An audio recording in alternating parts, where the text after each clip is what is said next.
Bueno, buenos días. Hoy lunes 28 de septiembre.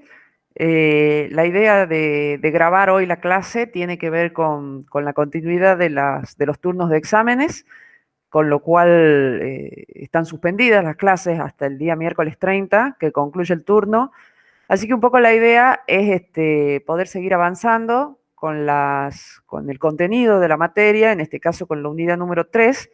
Así que ustedes van a tener disponible este video para que puedan entender los conceptos más relevantes de la unidad y van a tener también acompañándoles las actividades referente al tema de cultura.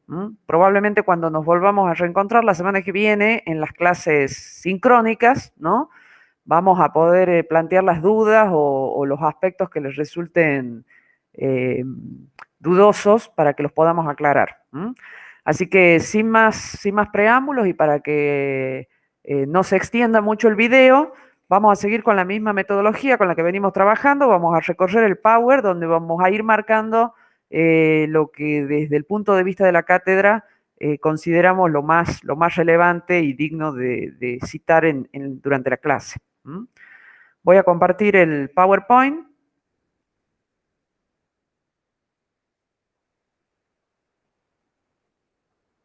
Ahí está. Bien, y el tema de cultura nos encuentra en esta tercera unidad. Es realmente un tema muy relevante. Fíjense que nosotros hemos visto, cuando hemos analizado los modelos de comportamiento organizacional y ese esquema para poder estudiar el comportamiento que nos plantea Chavenato, ya habíamos mencionado que había variables independientes y variables dependientes.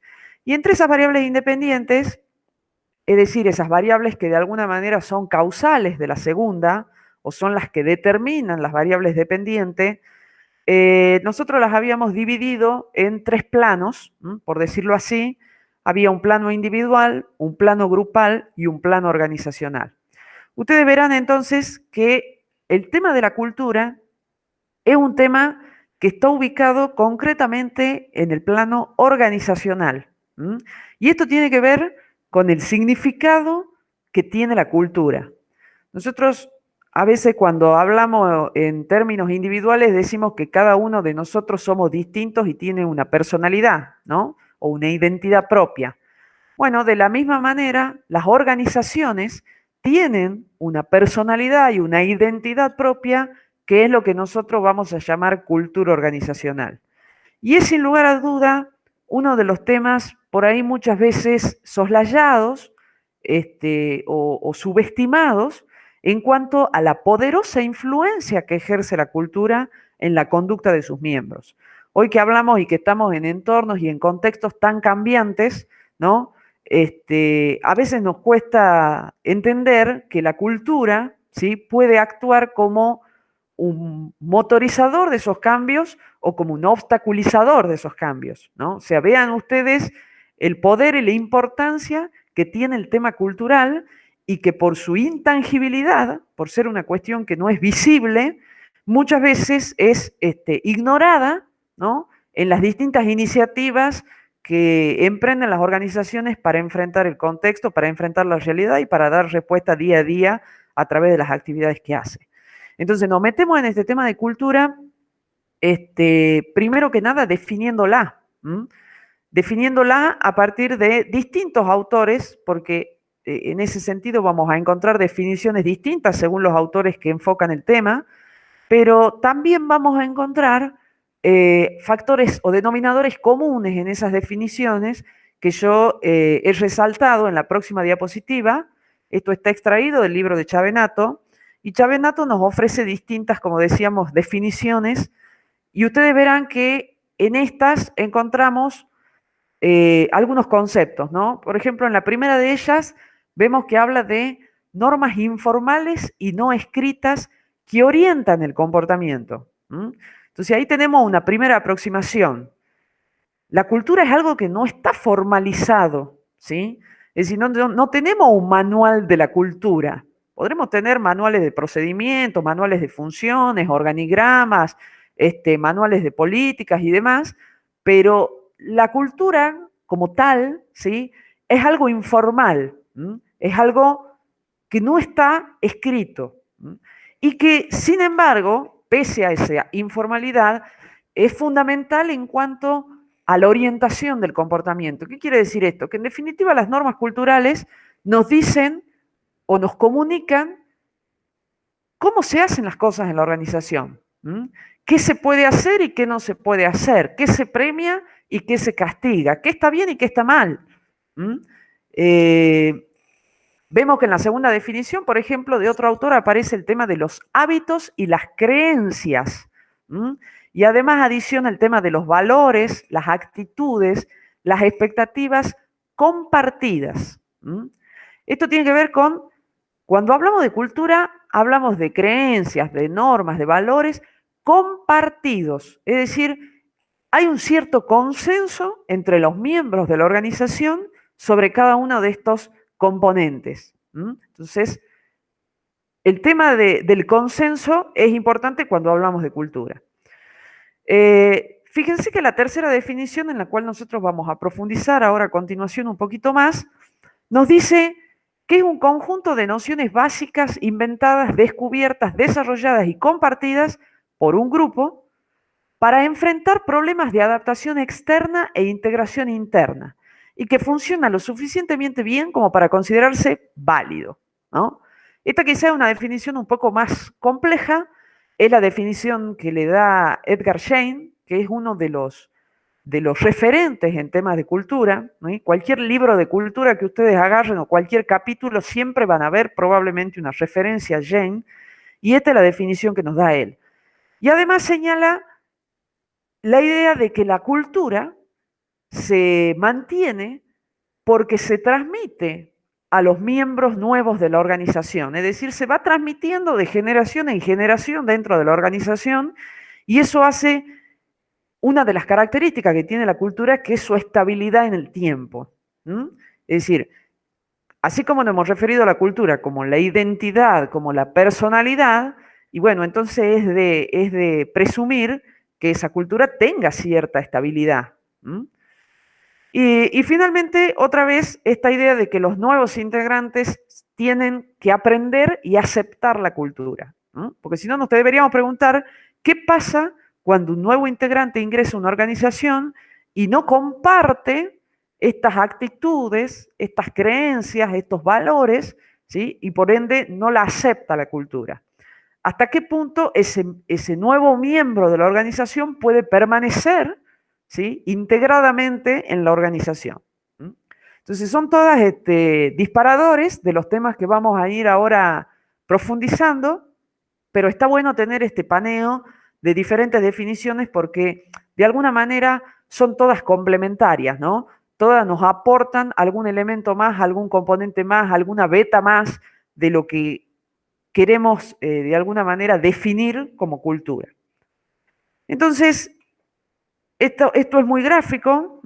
Fíjense que nos muestra a la cultura como un árbol que tiene un tronco principal, que es lo que nosotros vamos a llamar, digamos, la parte más, el núcleo duro de la cultura, la parte más arraigada, la parte más inconsciente, ahí donde están esas creencias, esos supuestos, esas presunciones, esos paradigmas, si se quiere. Y después vamos a tener como ramas o como hojas, ¿no? Como vemos en esta figura, que un poco van a ser la manera en que la cultura emerge hacia y se hace más visible, se hace más tangible y se traduce de alguna manera en alguno de estos aspectos que nosotros vemos acá, ¿sí? Entonces, la cultura tiene aspectos que son visibles y que emergen de la cultura, como vemos acá en este gráfico también de Chavenato. Por ejemplo, la estructura, las descripciones de puestos, los objetivos, la tecnología, las políticas, en fin. Y después tenemos una parte no visible o informal, ¿sí? Que tiene los patrones de influencia, los patrones de poder, las percepciones, los sentimientos, los valores. Fíjense que vamos ya a conceptos más difíciles de ver, de entender, de descubrir, si se quiere, ¿sí? Y por ende también más difíciles de modificar. ¿Mm? Entonces, Chavenato, un poco a partir de esta idea, él nos habla de que para estudiar la cultura, nosotros podemos hablar de diferentes estratos, ¿no? O diferentes niveles o estratos, que van desde lo más visible a lo menos visible, a lo más profundo. Esto es como si fuera un iceberg, ¿sí? Ustedes saben que un iceberg, digamos, tiene una parte que se ve sobre la superficie del agua y hacia abajo el iceberg se hace más sólido, ¿sí? Incluso se ensancha y de alguna manera ahí en esas profundidades uno va a encontrar también lo que es el iceberg, ¿sí? Pero que no se ve. Bueno, con la cultura pasa lo mismo y con esta suerte de gráfico de estratos también. Fíjense que en los estratos 1 y 2 nosotros tenemos estas cosas que acabamos de ir mencionando y que tiene que ver con lo visible.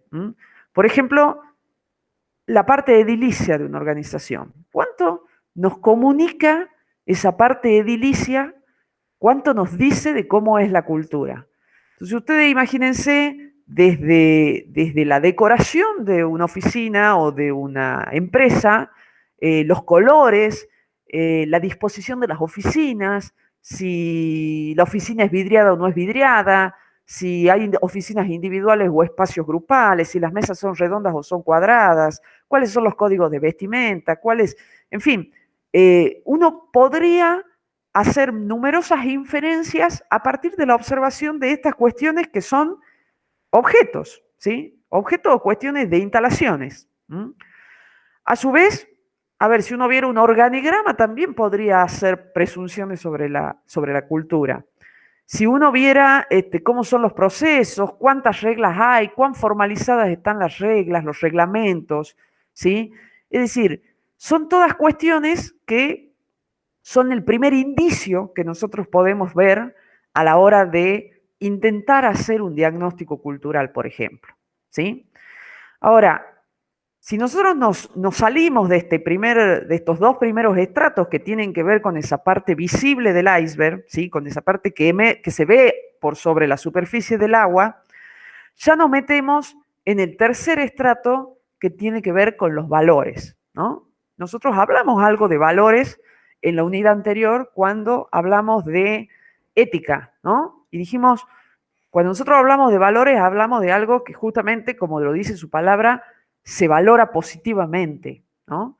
Y de la misma forma, ustedes van a ver que las organizaciones, quizá muchos de ustedes trabajan en organizaciones y sabrán o conocerán, que las organizaciones suelen tener lo que se llaman declaraciones de valores, ¿no? Junto con la misión, con la visión, aparecen los valores. De hecho, si uno entra a una página web de cualquier empresa, probablemente siempre hay alguna pestañita que dice institucional, ¿no? Por ejemplo, o declaración de valores, y aparecen esos valores. Esos valores que de alguna manera tienen que ver con un estado de cosas deseable para la organización. Es decir, aquello hacia lo que se pretende que intencionalmente se conduzca el comportamiento de las personas. Es decir, eso que se prefiere en la organización, esos son los valores.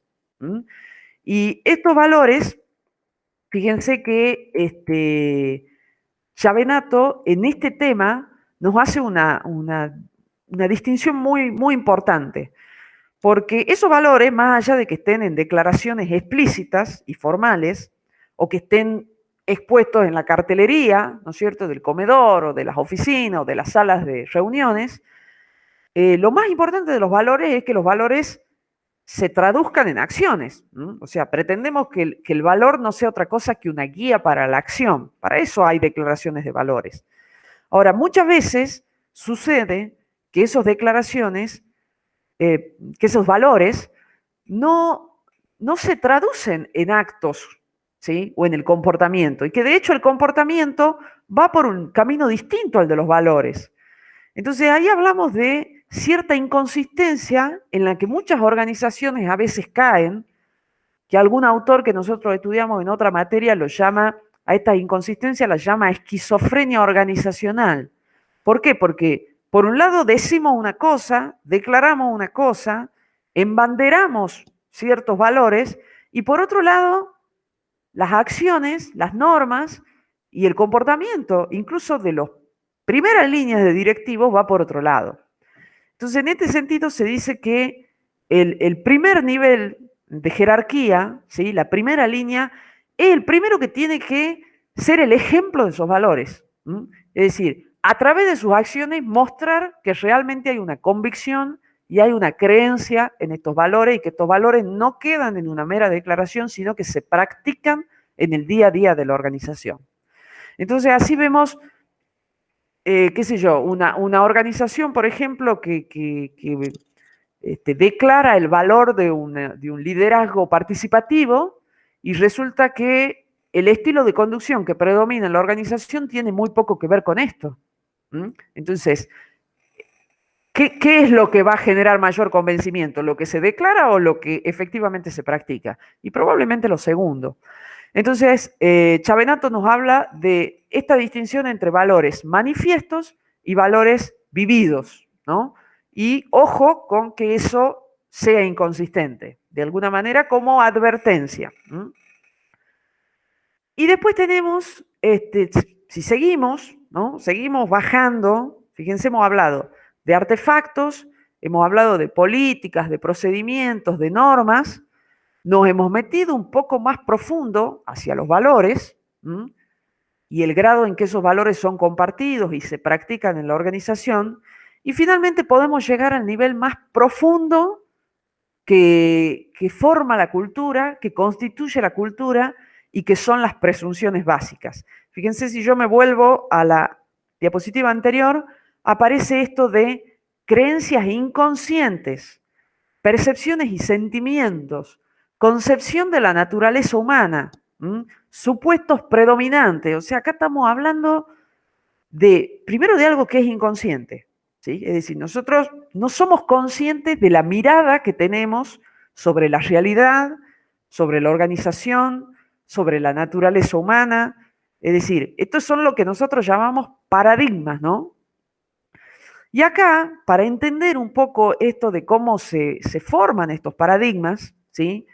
Tiene mucha alusión con la definición de Shane que habíamos leído al comienzo. Y en este sentido, yo ahora voy a mostrar un pequeño video, pero antes de eso, pensar que estos modelos mentales colectivos que forman la cultura, que son el estrato más profundo de la cultura, se construyen a partir de las experiencias compartidas que tienen los miembros de la organización. ¿Sí? Entonces, los miembros de la organización se van enfrentando a lo largo de la vida de la empresa con distintas situaciones, con distintos desafíos, y a partir de la interpretación, nosotros cuando veamos el tema de percepción vamos a entender esto de la forma de ver el mundo, ¿no? La organización tiene una manera de interpretar esa situación, ese desafío, esa realidad, y a partir de ahí genera respuestas a esos desafíos y acciona de alguna manera. Ahora, cuando esas acciones son efectivas, son exitosas, es decir, funcionan, y bueno, a partir de ese momento, digamos que esa respuesta es legitimada, es validada, como decía la definición de Jane, ¿no? Y a partir de ahí se empieza a entender a esa respuesta como la forma correcta de responder cuando se presentan esas situaciones. Y se comienza a hacer un hábito. Y ustedes saben que los hábitos se forman por repetición y se repiten tanto que terminan tornándose en algo inconsciente. Imagínense ustedes que, por ejemplo, cuando aprendemos a manejar un auto, ¿no? Entonces, cuando aprendemos a manejar, enfrentamos situaciones nuevas, distintas variables que se nos pueden dar mientras manejamos en esos primeros momentos en que hemos aprendido, ¿no? Y ahí vamos viendo qué tipo de acciones son efectivas y cuáles no. Y con el tiempo, ¿no es cierto?, vamos automatizando ciertas conductas.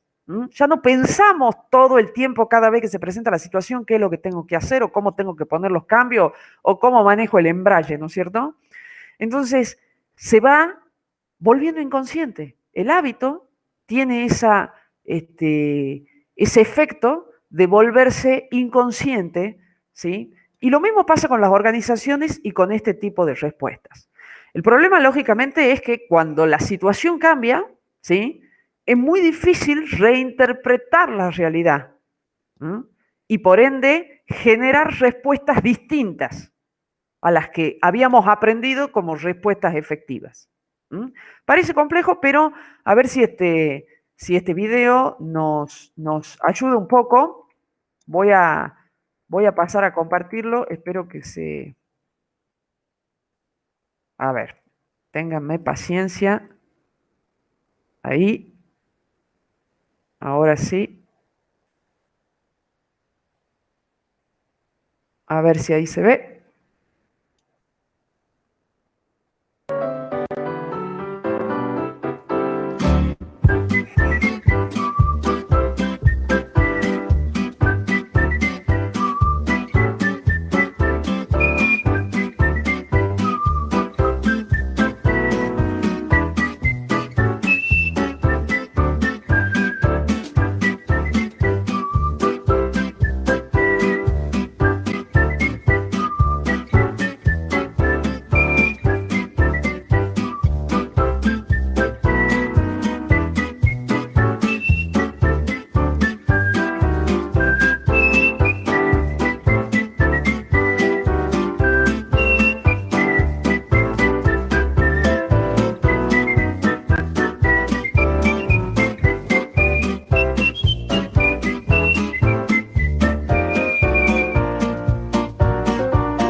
Bueno,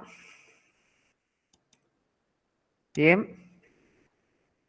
Bueno, si estuviéramos en la clase online, yo debería preguntarles qué opinan del video, pero no estamos en esa situación, así que vamos a tratar de pensar, ¿sí? ¿Cuáles son, a ver, qué nos dice, ¿no? ¿Qué nos explica? Y tiene que ver con esto que veníamos hablando.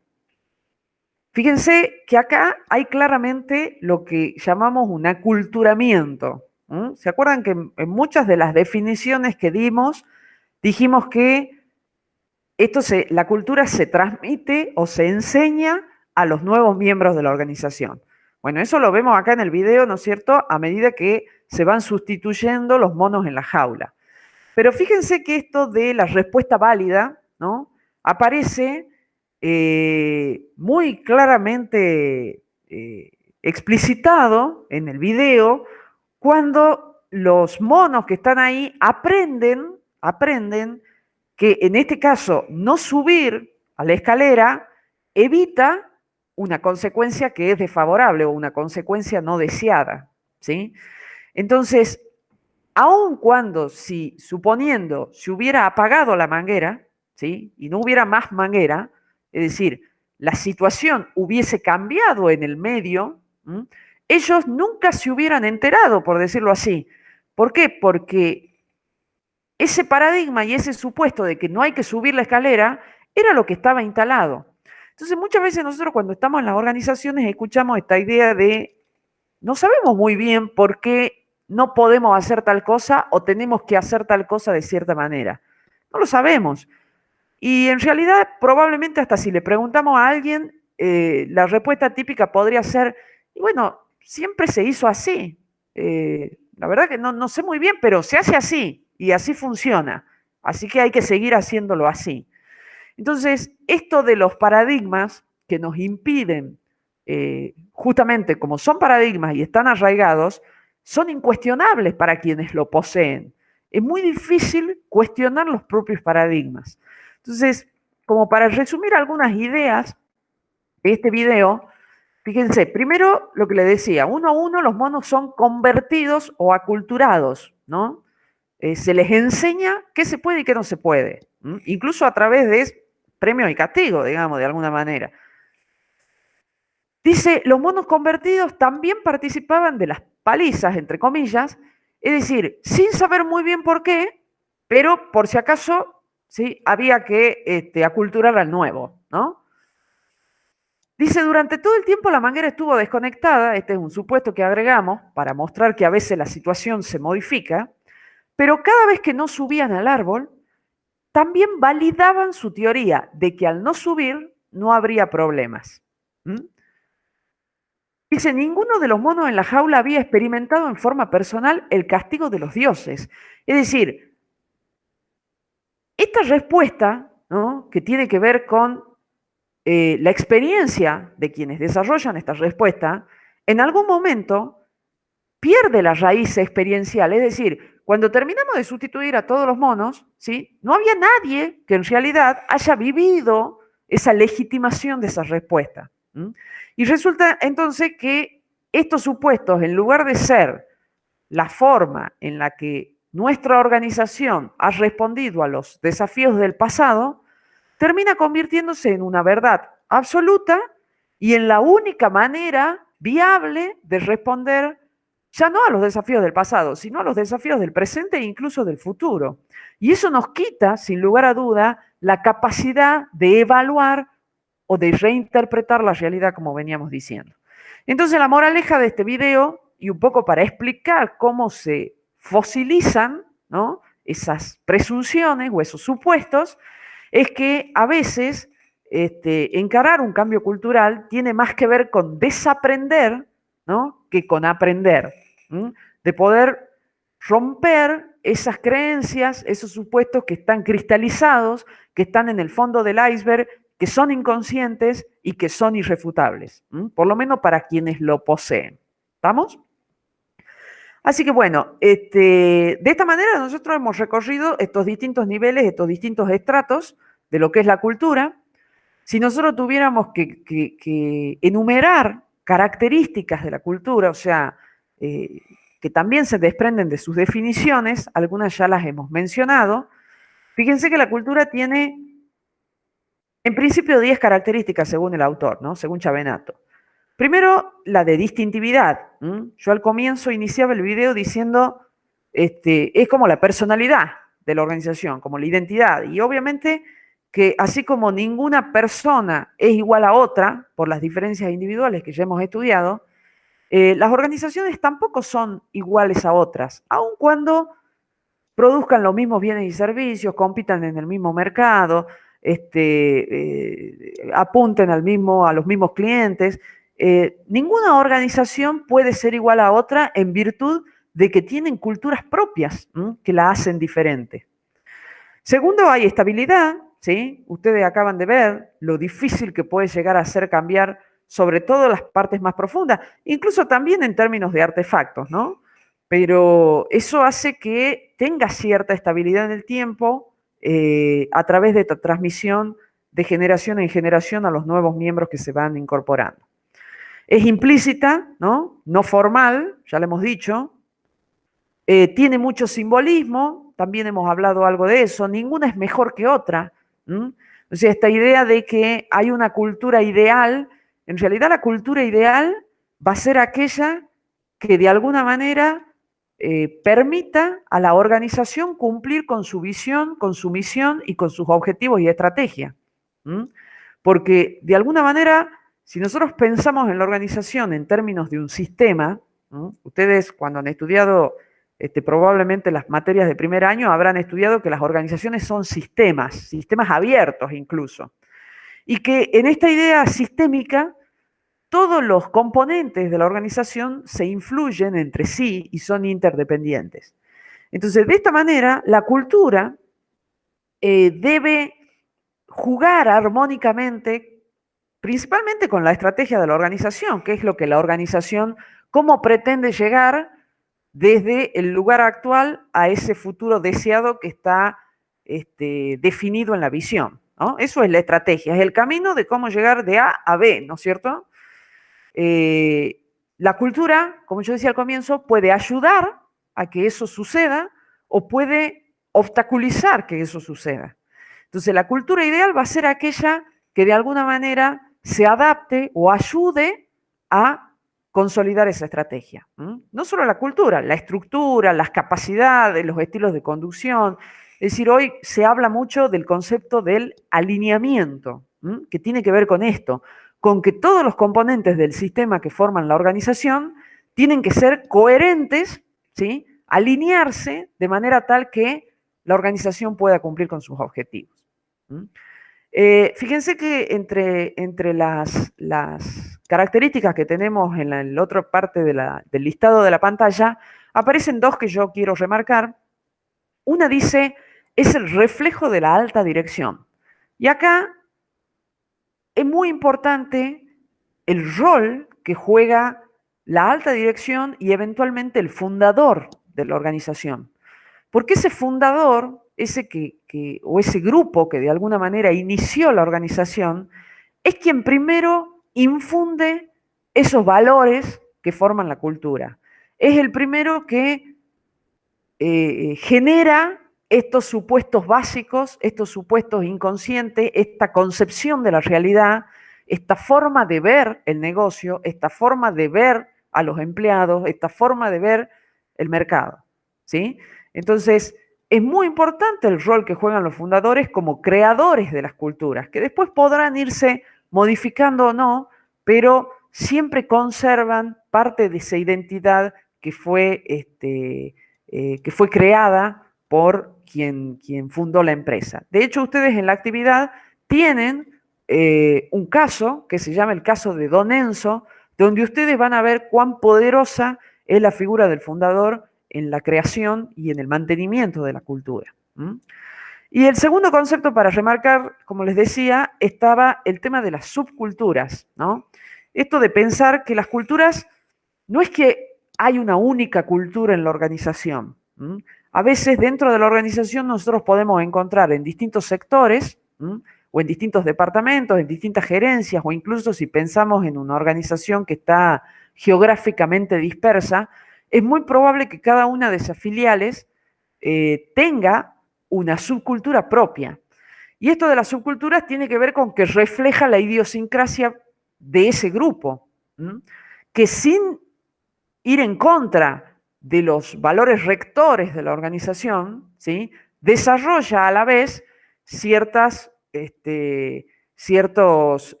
valores propios, cierto lenguaje propio, ciertas normas propias, es decir, que le permiten a ese grupo, a ese sector o a esa filial, de alguna manera desarrollarse en función de la región y de los miembros que componen esa área.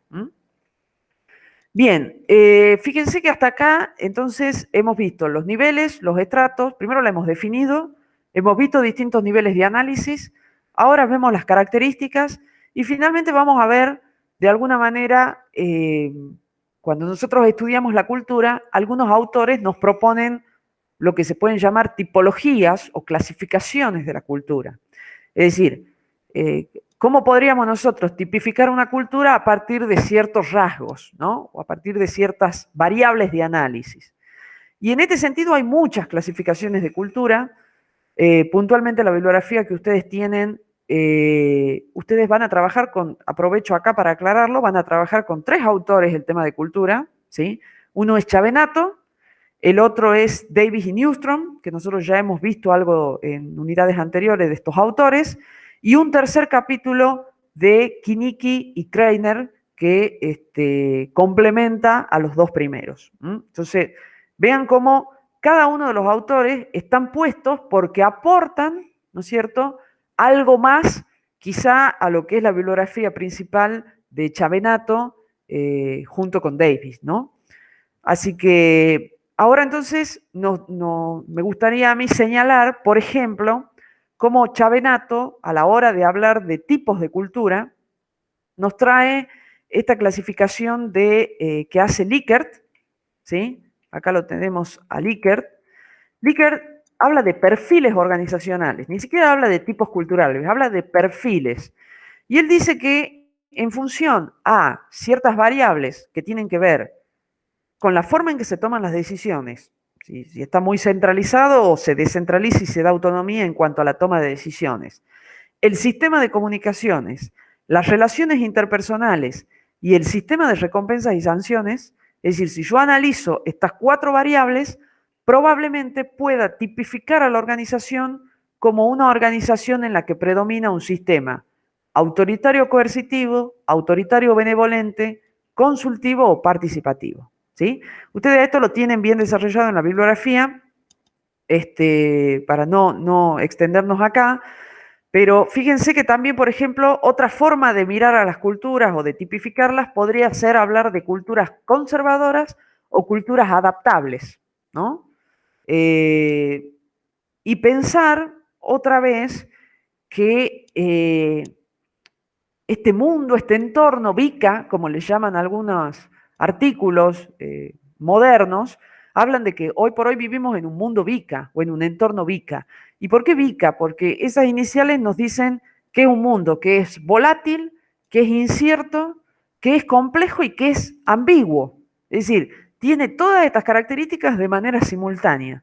Y esto exige que las organizaciones tengan una agilidad y una velocidad de cambio y de respuesta a las cambiantes demandas de los clientes que probablemente, si esa es mi estrategia, y bueno, las culturas que sustentan a estas organizaciones probablemente tengan que ser culturas adaptables, ¿no? Culturas flexibles, culturas que permitan dar esa respuesta en este entorno que estamos caracterizando como entorno VICA, ¿no?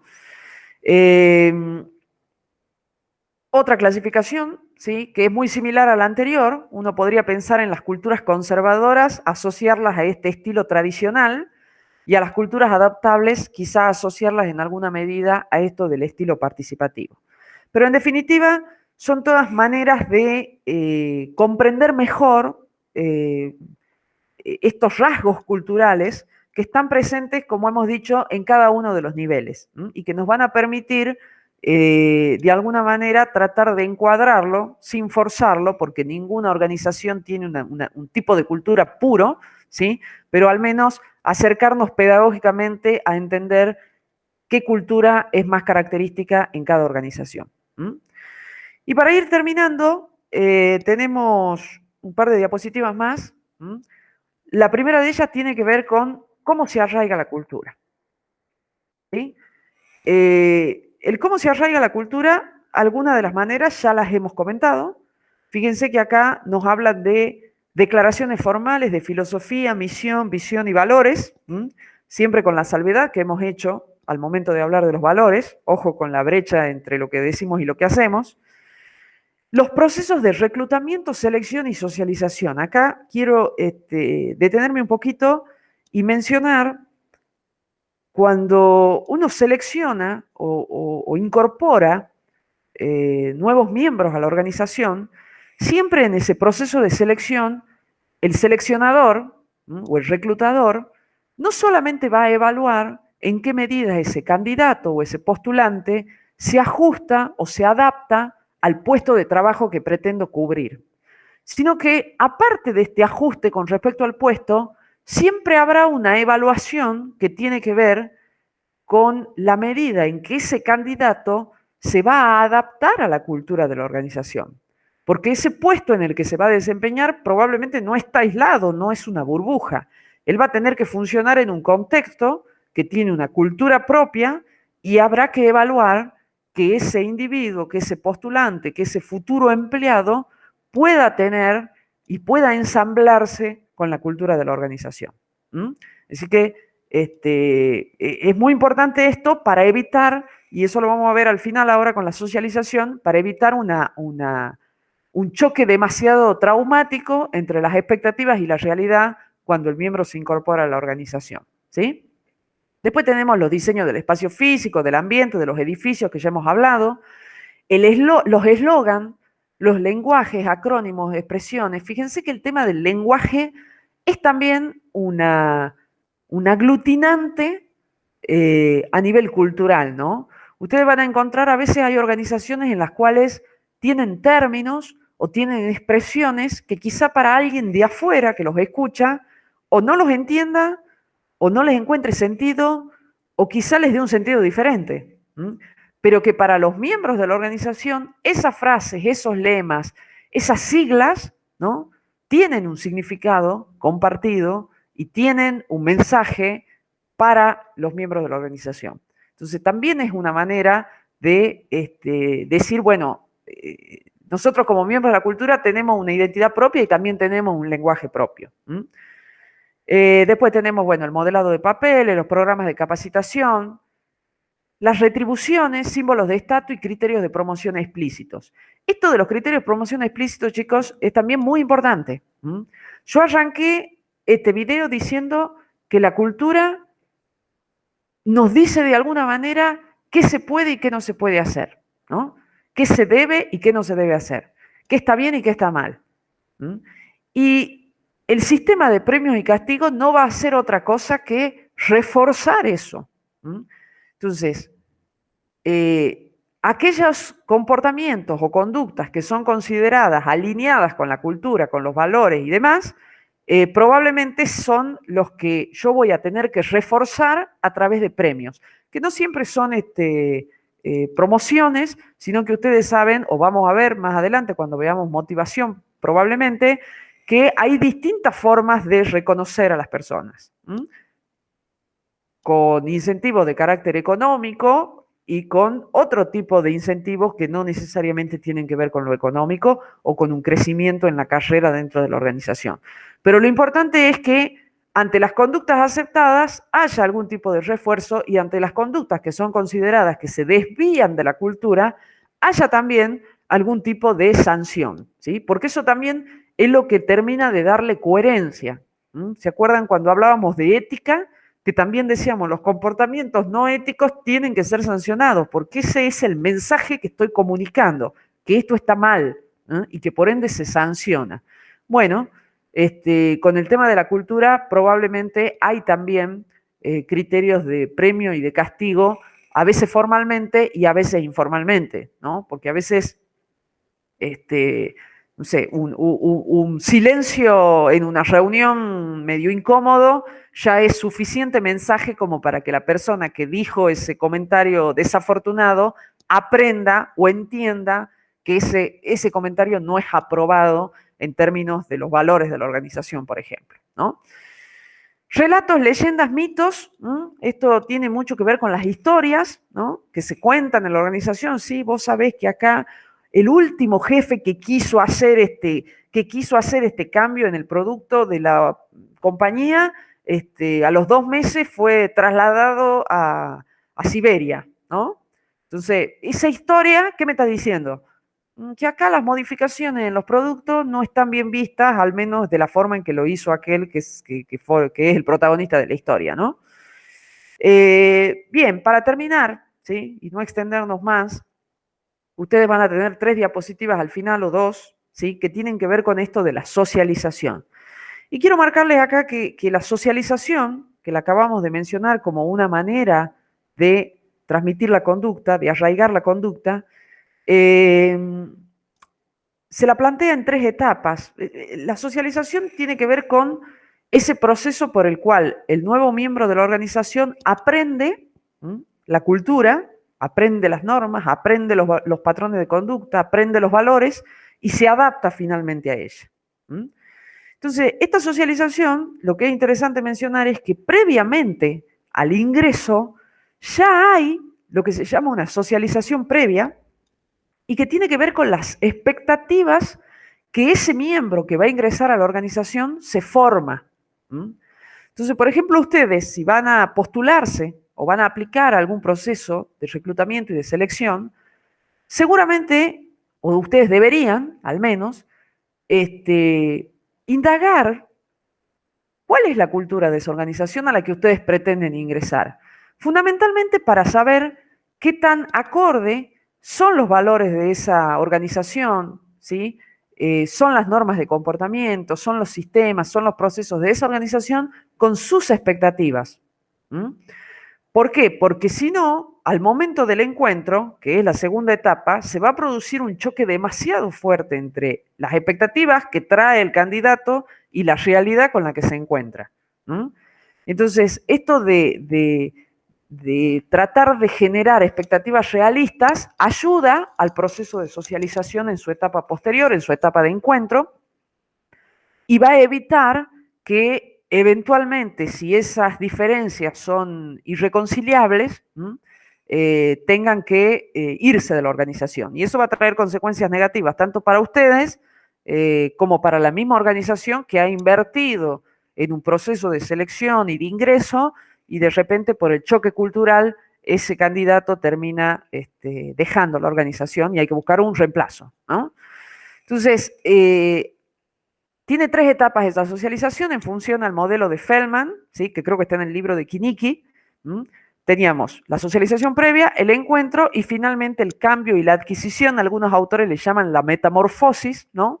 Porque es de alguna manera cuando ese nuevo miembro termina de internalizar y de aceptar estos aspectos culturales que hemos venido mencionando a lo largo de todo el video, ¿no? Así que bueno, ustedes van a tener una última diapositiva, después la profundizan, pero tiene que ver con esta idea del grado de conformidad respecto de la cultura. Y decirles que ustedes van a tener para trabajar este tema, ya les dije cuál es la bibliografía, y van a tener una actividad, ¿sí? Una actividad que está formada por 2 puntos.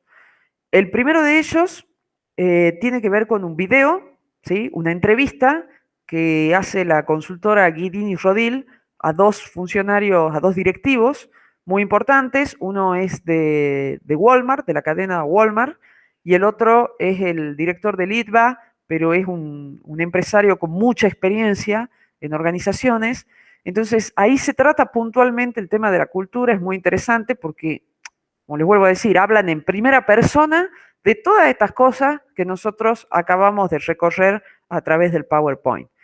Y el segundo punto de la actividad tiene que ver con este caso de Don Enzo, ¿sí?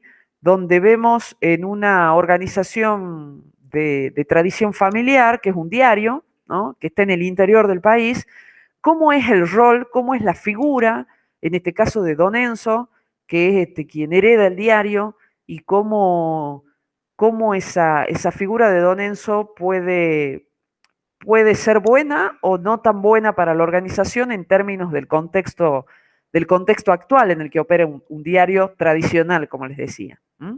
Así que, bueno, espero que más o menos haya quedado claro. Disculpen por ahí la velocidad con la que avanzamos, pero la idea es no hacerlo demasiado extenso, sí que ustedes tengan esta base para poder abordar la bibliografía y para después resolver las actividades. Así que cualquier necesidad que tengan, por favor, ya saben, se comunican con Marcelo, se comunican vía mail conmigo y vamos a ponerle fecha de entrega a esta actividad recién la semana que viene para que tengamos oportunidad de verlos el lunes y aclarar cualquier cosa que sea necesario. Así que bueno, buena semana, siendo lunes, buena semana para todos y para los que tengan que rendir el mejor de los éxitos, y nosotros nos encontramos, si Dios quiere, el lunes ya en la clase sincrónica y en el horario de siempre. Muchas gracias.